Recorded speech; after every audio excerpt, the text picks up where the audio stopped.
diretta dal Comune di Udine, le novità dopo la riunione di giunta dell'ultimo giorno di agosto. Insieme a me l'assessore Maurizio Franza. Assessore, novità immediate, innanzitutto un'iniziativa che sta piacendo molto, quella dello sbaracco, che arriverà anche a Udine.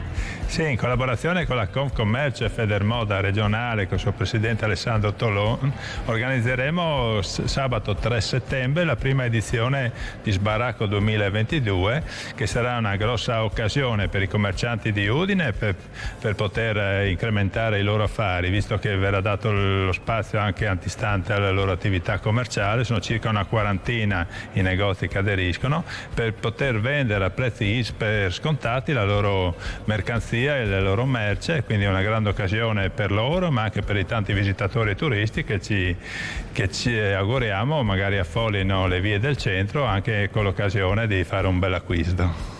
Benissimo, quindi un appuntamento da segnare in calendario e che vi ricorderemo. Guardiamo un po' più avanti, facciamo un attimo un salto nel futuro, perché delle novità riguarderanno anche il Luna Park di Santa Caterina, che ritorna in una location molto ambita, insomma. Quest'anno, grazie ad un accordo con la Questura, la concomitanza con i mondiali di calcio, è possibile che torni nel parcheggio sud dello Stadio Friuli questa iniziativa del Luna Park di Santa Caterina, e con questo spostamento al Luna Park appunto presso il parcheggio dello Stadio Friuli, che si potrà anche prolungare il periodo, che quindi andrà da fine ottobre fino al 27 di novembre, quindi anche durante la festa di Santa Caterina, che altrimenti normalmente proprio per questioni di spazi non era possibile prolungare ulteriormente, no? E quindi potranno esserci anche un numero maggiore di attrazioni di giostre, quindi un'occasione in più per tante famiglie, per tanti bambini, di passare del bel tempo assieme. È un appuntamento ambito anche in tutta la regione, tra l'altro, per venire a Udine a divertirsi a questa bellissima festa. Ma prima c'è Friuli Doc, ci sarà la conferenza stampa di presentazione proprio questo giovedì, quindi non sveliamo troppo perché ci saremo anche noi e vi racconteremo i dettagli, ma tutto è pronto per la festa che celebra anche le eccellenze del nostro Friuli.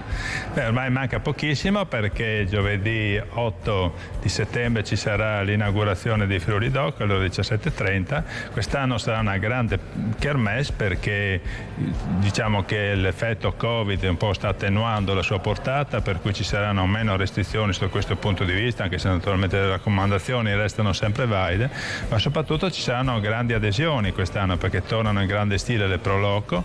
Viene mantenuto il format che abbiamo già creato 2 anni fa, che vede un grande coinvolgimento degli operatori della città. Quest'anno in particolare le osterie friulane saranno protagoniste, con oltre 20 partecipanti che porteranno i cibi, i menù e i prodotti tipici del nostro territorio. Ma quest'anno si unisce un'altra importante iniziativa: 10 fra i più rinomati ristoranti della città hanno avviato una nuova iniziativa che si chiama Udine Cooking, e quindi presenteranno un menù ad hoc per l'occasione. E poi, come dicevo, tante occasioni di festa, tante occasioni di animazioni. Ci sarà in fondo via Aquileia alla Stiria, che tornerà in grande stile, e ci sarà anche una visita guidata alla torre di Porta Aquileia col presidente del Consorzio dei Castelli, per chi potrà usufruirne. E poi la filologica, 1000 iniziative all'università che porterà avanti delle degustazioni, delle iniziative legate alle eccellenze nostre, quindi al prosciutto di San Daniele, al montaggio.